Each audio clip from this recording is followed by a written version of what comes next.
Company. She says it failed to properly screen employees, putting passengers at risk. KTLA 5's KAREEN WYNTER is live for us in Glendale with new details of this lawsuit. KAREEN? Lou, this lawsuit, it targets Uber's business practices, which the victim and her attorneys say are putting so many lives at risk.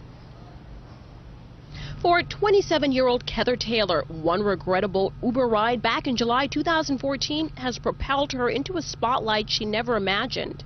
It's, inside, and it's something that I'm going to have to carry with me for the rest of my life. Taylor and her attorneys are suing the billion-dollar online transportation network company following a violent rape by one of its former drivers. Walter Pons was convicted of misdemeanor sexual battery in Taylor's case and released from jail after spending just a few months behind bars. Now Taylor's legal team has filed a civil lawsuit against Uber, claiming the San Francisco-based ride-sharing business has poor policies in place involving the screening, monitoring, and background checks of its drivers. An Uber spokesperson confirmed their current employment application process involves screenings and criminal background checks, but no fingerprinting. If you think in the mind of a predator, they're thinking, jackpot, I get to drive young drunk girls home, and all I need to do is fill out an online application, no in-person interview, no fingerprint scan. Well, sign me up. You get into a car with a stranger. You're equivalent of hitchhiking. Taylor was reportedly raped by her driver while unconscious after drinking bottled water he allegedly offered her the night of the pickup.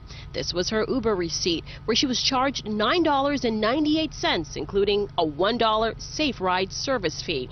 In addition to fingerprinting and more thorough background checks, Antonia Castillo detailed some of the new safeguards they're demanding in this lawsuit, including additional sophisticated GPS systems. Should a driver ever be at a pickup point longer than they should, that could alert Uber. Taylor hopes to become a strong voice for other victims too ashamed or frightened to come forward. Sometimes it's easier to, to feel the compassion from someone who's gone through it themselves rather than trying to tell a complete stranger. An Uber spokesperson told us that they could not comment on this pending lawsuit, but added that this former driver had no prior criminal record nor significant complaints by customers. That's the latest here in Glendale. KAREEN.